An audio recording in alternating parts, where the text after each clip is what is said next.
boys, we're back again. Hello, Rich. Yes, soon comes round. It does. Good evening. You okay? Are you well? Are you well, Mr. Fletcher? Yes, I'd say so. Yeah, you all right, Fighting Steve? fit. Fighting fit. Okay. I believe you've lined another good interview for us tonight, haven't you, I Steve? have indeed, yes. We've got Mr. Russell Gray this evening having a chat with us. That's good, isn't it? Wow, what a name. Yeah. So, we'll dial in now then. Rightio.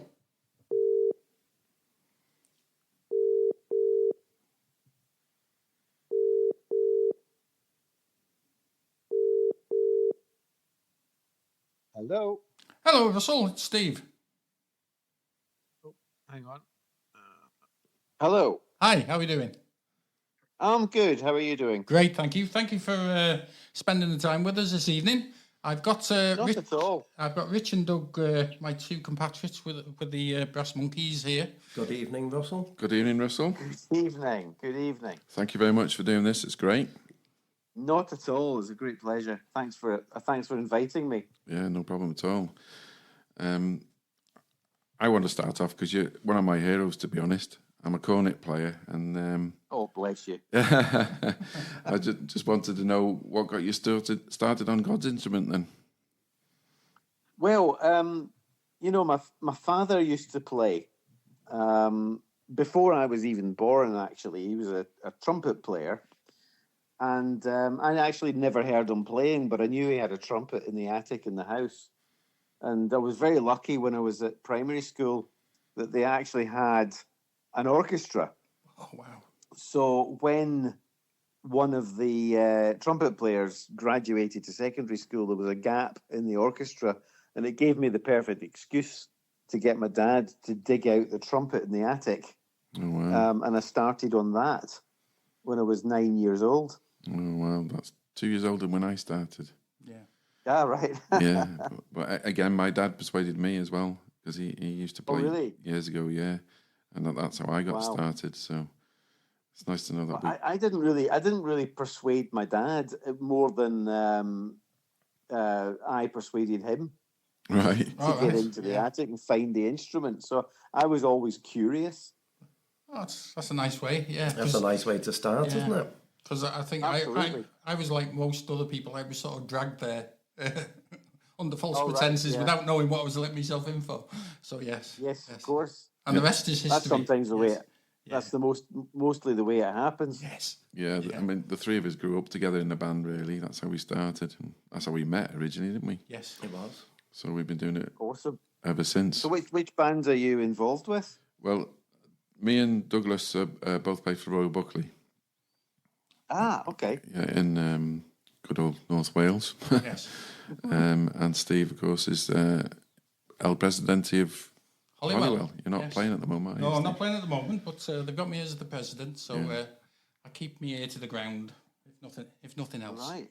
So this came about really when we just talking about our banding together and all the years we played, and we just thought we'd try and do a podcast, and that's how we started Right. really, and it's grown from that. Fantastic. And we want to try and promote as much as we can of banding and get it going again, you know. And talking to like you would help that, you know. We're an endangered species, aren't we? We are. It's sadly looking that way, you know, but with guests like yourself, Russell, you know, we are hoping to get this podcast out there, and people will be very, very interested. With all of your experience, they'll be very, very interested to hear about all of your involvement in brass banding and orchestras as well. Yeah, so I suppose the other one is, I suppose after sort of, school and secondary school, where did you go then? Was it straight to uni or? Well, kind of, yes. I was definitely. I always had my eyes set on playing with one of the sort of named bands south of the border. Yes. So I kind of, because I was principal cornet with the Scottish Youth Band, Jeffrey Brand was the conductor Right. at the okay. time. Yeah. And he was the musical director at Fairies. Yes.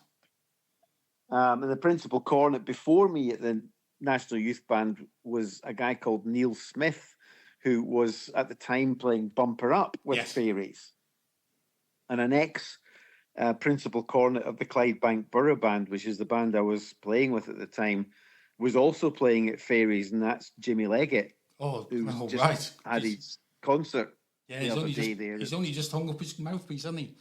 Yes. That's right. Yeah. Yeah. So he was an ex-principal cornet of my band. So I always thought that destiny would Yeah. take care of things, and I would end up either at Salford or the Royal Northern Yes, sure. and playing with Fairies. My ultimate goal as a teenager was to play with the Black Dyke Band.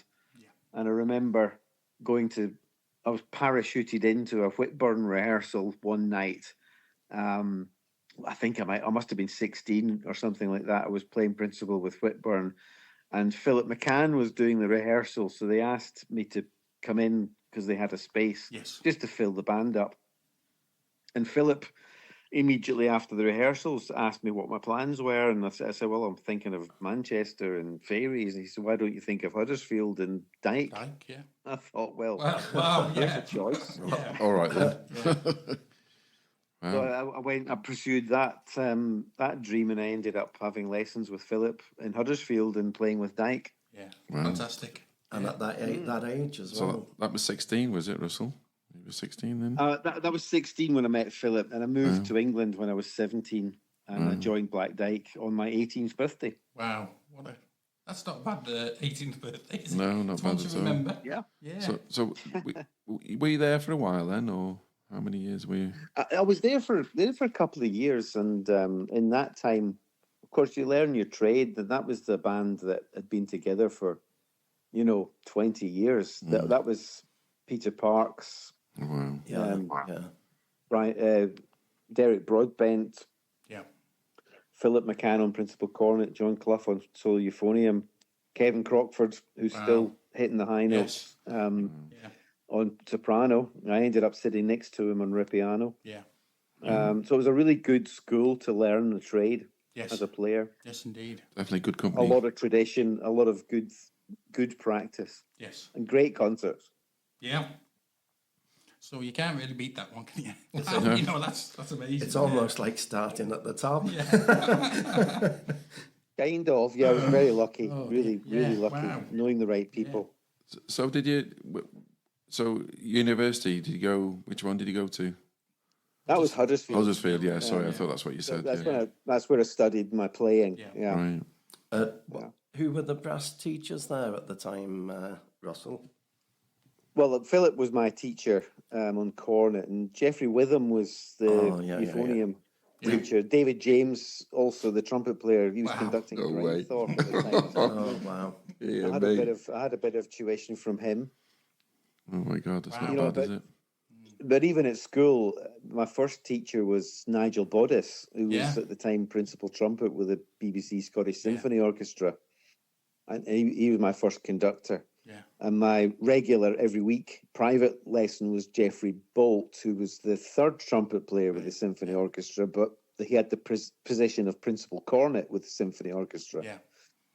And then I had 2 lessons at school on top of that, which was Gordon Campbell, who went to play principal trombone with the BBC Big Band. And my second teacher at school was Alan Pash, who was the principal trombone of the Scottish Opera. Right. So all the way from 12 Yes. years old, I was having lessons from people that really were at the top of the business. Yes. Wow. Must make such a difference from, So- everybody on top of the game, aren't they then? Yeah, and you must have enjoyed Yeah. all that experience. It must have been great, playing with those Oh, people. it was fabulous, and at the time in the mid '70s to be able to have free brass tuition, free music lessons Yes. at school, and I got 2 of them because I was singled out as being Yes. talented at Yeah. this. Yeah. So I was allowed to skip lessons and go and have To double up. Yeah. more music. Yeah. Absolutely fantastic. Absolutely incredible. Yes. But I suppose that was like a grounding for where you are today, really. I suppose, isn't it? Having all that. It kind of was, and brass bands was always the choice. I started on trumpet and found that as a 12-year-old, I was playing in wind bands and an orchestra, and I was getting bored, basically, Yeah. sitting, counting 400 bars rest and coming in and playing 3 notes and then waiting for everybody else to catch up. Yeah. Playing in a brass band was engaging. The parts were more involved. I was playing all the time. Yeah. It was just more fun. And I think I focused on that more than anything. So the cornet stuck. Yeah. So after Black Dyke, you played for Leyland, didn't you? Weren't you principal at Leyland at some stage? I seem to was, remember. yeah. I left Dyke. Philip went to play principal cornet with Dyke, and he was a great teacher. I learned a huge amount from him. I had 1 hour's tuition from him every week, and then he asked me if I would go and sit next to him at Leyland, and play assistant principal with him. And I think that's probably the biggest compliment a teacher can give a student, is Absolutely. Yes, ask absolutely. them to bump them up in their bands. So I learned a lot sitting next to him, and that was 4 hours a week doing that job plus concerts. Yes. And we shared a car Right. from so we're Huddersfield to talking. Leyland Yeah. twice a week. So that was another 4 hours of sitting next to my teacher. Yeah. So I had like at least 9 hours a week with him Yeah. for a couple of years. So I learned a lot. And then ultimately I wanted my own principal cornet seat. So I left Leyland and looked around, and I ended up with Foldens for 9 months with Howard Snell. And then after Foldens, I moved to Leyland again. Philip had gone to Fairies, and there was a seat, and I took up the principal cornet seat at Leyland, and Right. that was a fun 7 Yes. years for me. Yeah. Wow. Yeah. So I mean, you would have been in Foldens with Sandbach way, wasn't it, in Cheshire? That's right. Yeah. Yes. There was a Britannia Building Society band Yeah. Wow. at Yeah. the yes, time. Of course, yeah. I remember that. Yeah. Yes. And was it Leyland Vehicles as well? Yeah. Yeah. I don't It was Leyland Daff. Was it Yeah. Leyland Daff? Yeah. Wow. Yeah. Yeah. So 7 years you were there. So obviously you enjoyed that, and then I suppose I think it was 7. did you naturally then go into conducting, or were you conducting before that, or? Well, nothing lasts forever, and I got to the end of my time at Leyland, and I just felt there was a shift in the mood in the band, and my relationship with Richard Evans changed. I ended up, latterly, I was his assistant conductor at Leyland. Around about 94, we won the British Open, and then the following year we came nowhere, and then we were second at the British Open, and I was sort of helping him, not as practically standing in front of the band conducting, but more rehearsal preparation and support. Yeah. And I think we had a few ideas that were different from each other. Yeah. So the relationship went a little bit south, and I ended up being removed or taken off principal at Leyland. And at the time, Leyland were positioned number 1 in the world rankings. Oh, weird. So looking for another band to go to, every other band in that sort of sphere they had a principal cornet, and I wasn't going to go and say, look, move such and such so I can come in. You don't do that. Mm-hmm. So there really wasn't anywhere for me to go. And then I was offered a position in Stavanger in Norway. Oh wow! To go and play principal cornet with them. And really that evolved into me being their resident conductor, which was kind of my first serious position as a conductor. And not a bad place to live. No, it was lovely. It was lovely, and I really learned a lot. Jim Gourley was the professional conductor at the time. Yeah. And I worked a little bit with Frank Renton, and then Philip McCann came over and did some work with the band, and I learned a lot. Yes. About conducting and rehearsal techniques and that sort of thing. So that's kind of the evolution. The cornet took second place. I played principal with them at contests, but was their resident conductor all the other time. So do you still play now? now and again? I do. I am You still do? playing. Good. Yes. Yeah. I'm less in shape right at the moment, but my plans are to, you know, I'm approaching. I'll be 60 in a couple of years, and I'm thinking, whoa, if I don't actually turn my attention to my playing again at some point before it's too late, then I'll never play again. So I'm planning on touring as a soloist Oh, and wow. getting Wow, myself in yeah. shape properly. I did a CD of Arban solos on Yeah, I remember that one, yeah. Arban's Yeah. Courtois corner. Yes. Yeah. Well, when I went back to Foden's in 2018, I was reintroduced to that cornet because it found its way into their museum. Yeah. And I said, "Oh, I recognise that." And Mark Wilkinson said, "Oh yeah, that's the Arban cornet that I recorded on it." You know, oh, so I said, "Can I borrow it?" And of course you can. So I've because I recorded that CD on the cornet as it was, without any modernization or any work done on it. But I thought, you know, that would be nice to play on again properly and tour with it. Yeah. Do some Arban solos and you know, play my Yamaha cornet as well, just to show the difference between technology then and now. They're very different animals. So Yamaha are getting this cornet roadworthy for me. Oh, that's good. Yeah, excellent. And I'm going to start touring. So I'm looking at 2027. Taking the cornet with me and playing properly again. Well, make That'll sure be you fun. come to North Wales. Yeah. Well, I'll be looking. I'm planning already a tour in America, Australia, New Zealand, Europe, Japan, and of course the UK. So it'll be a sort of worldwide Literally the world, isn't it? event Yeah. that will take. Oh, well, It'll take me a year or two to do, Do that sort of, yeah. well, best of luck with that one. but That'll be I'll good. be in touch. I'd love to come to North Wales. Yeah, I mean, you know, if we can promote it our way for Oh, you, yes. we'll do that for you Yeah. all day Awesome. long. So, As we Thank are you. now.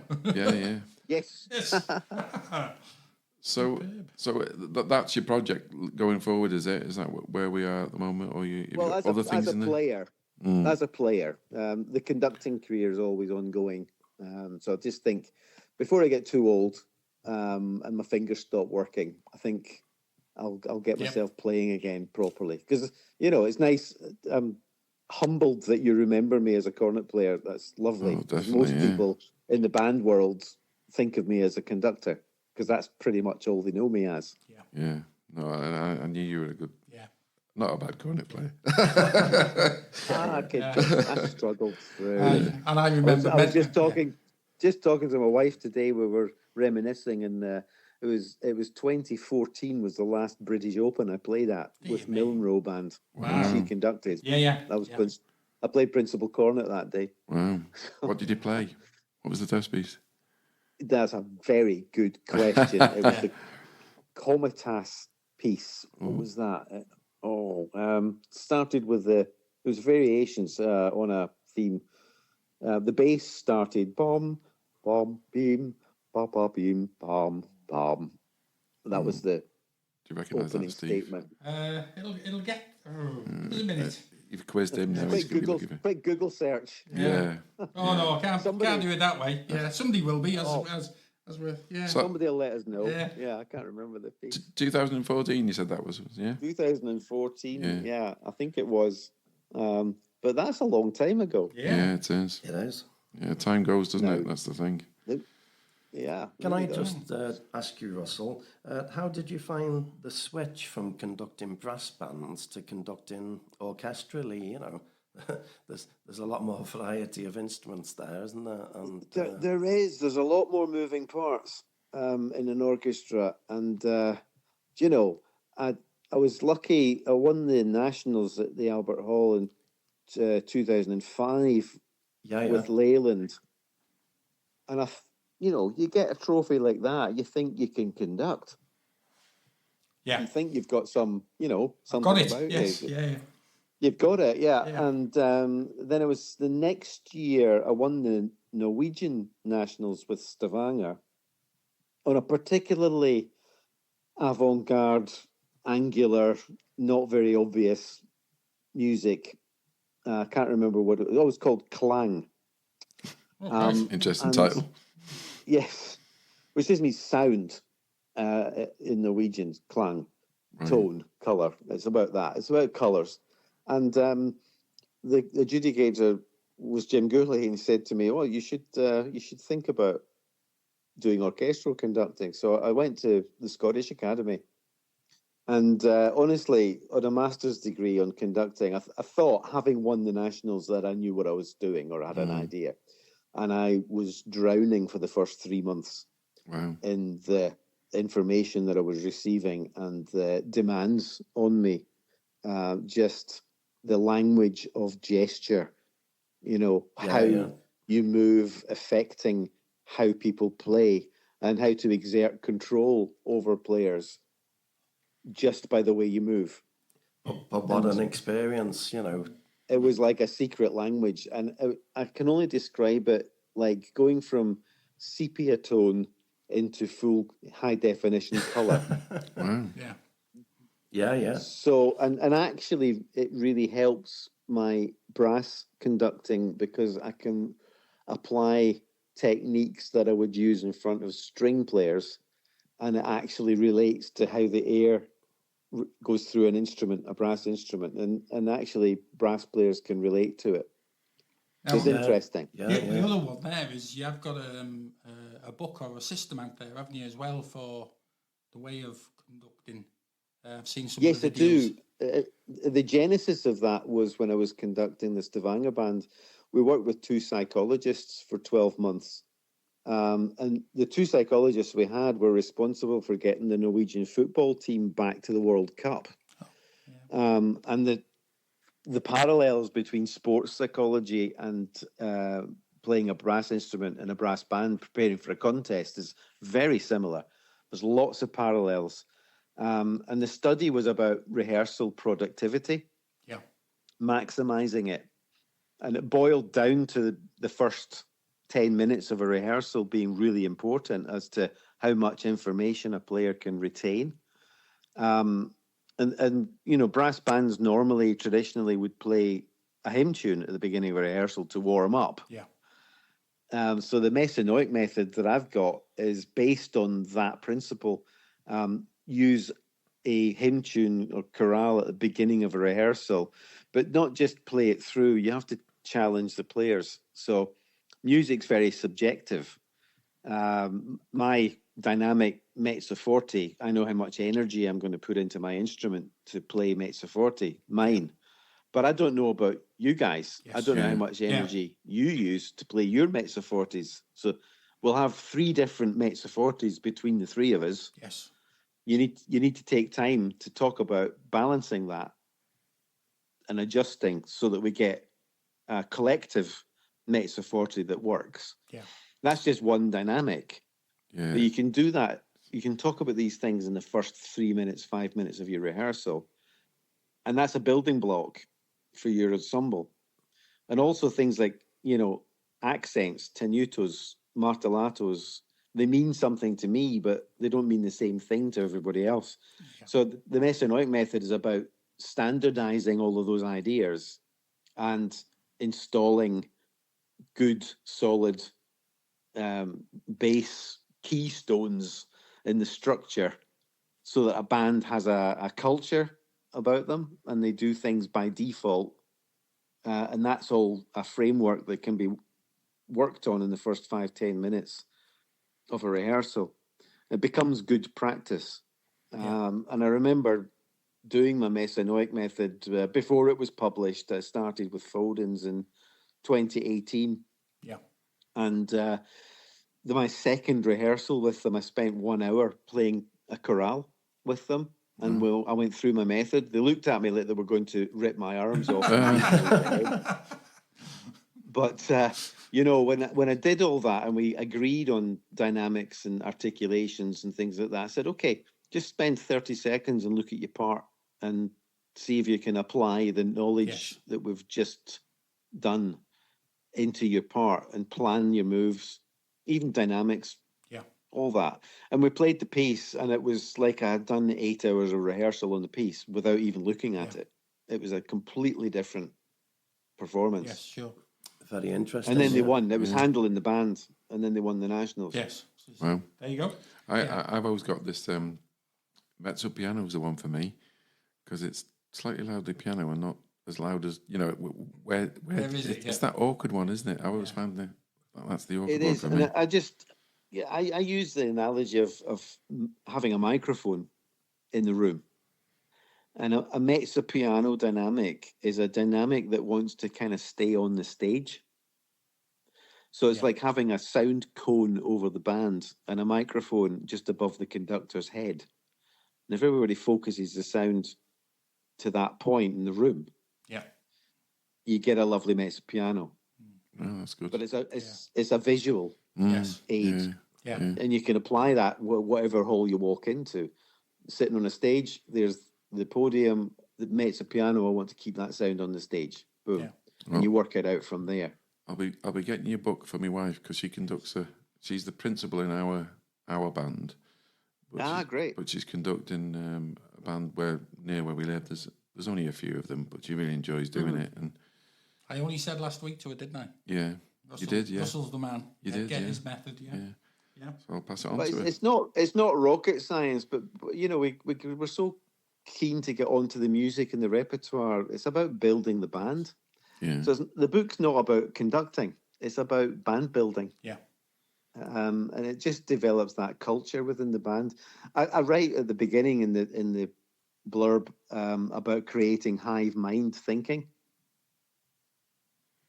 Yeah. And that's what it is. Everybody seeing a visual As a sign collective. and reacting the same way Yeah. at the same time. That's very powerful if you can get 35 people to do that or 25 people to do that. Yes. And to quote a famous movie, it could be like the Borg in Star Trek, because they're a hive community, weren't Well, they? it kind of that's it. And Collective. when you think about the ensemble, that's what you're trying to create. Everybody doing the same thing at the same time, pulling in the same direction. It's like you were saying, it's note lengths, isn't it, and things like that. Everyone's got a different Absolutely. perception of note lengths and things. Yes. And the Methanoic method, metanoia is a made-up word, and it's the derivative of a Greek word, metanoia. And the metanoic example, the best example of that is the Oxford and Cambridge boat race, where you've got a team rowing in a straight line at this, and the pitch of the paddle and the speed and everything's in synchronized motion. Yes. That's metanoia. So it's as one. They're all doing exactly the same, and Exactly. And the Mesanoic method just sounds Mesanoia sounds a little more musical. That's all. It does. But it's the same principle as metanoia. I will definitely get it, yes. and then I can read it and pass it on to the wife. Sounds like a nice She can wait Christmas to- present yes. for someone, I One think. sorted. Yeah, they're not too large. The books, they're easy to wrap up. These next book, yeah. Yes. Well, that's it. And my publisher is working on it to become a PDF downloadable Oh wow, that's good. thing. So, because I'm working a lot more in America, and if it's going to spread around, that's the best way to do it. Is just to be able to click a button, buy it, click a button, download Yeah, it. we're in an electronic world now, aren't we, Russell? Yes. We are, and Brexit hasn't helped with transferring music across borders. It's very difficult. Yes. Indeed. So come January, it's going to be in a PDF Great stuff. form. Nice one. Sounds good. A late Christmas present then. Yes. Yeah. Yes. So you're a very busy man by the sounds of it, and There's conducting. lots going on. There's Yeah. lots going on. Yeah. I do enjoy the varied life that I have. And then occasionally little gaps appear, which is nice. I like having a couple of days off. Yeah. That's good. I allow myself the space. But sometimes I have a little bit of space creeps up in my diary, which is, I'm in a bit of a middle of a moment now. Yeah. And so what I'm doing is, taking on some students, offering lessons. Great. Surprisingly, Zoom lessons, online lessons work Wow. for Okay. conductors Yeah, sure. Is that because do we're they not work? actually. Yeah. Do they work better for conductors than players? The I online think so. Jimmy I ones, think- I suppose. Yeah. Well, if you've Yeah. got if you're playing, you've got to have the right equipment yeah. to be able to get a good sound quality. Okay.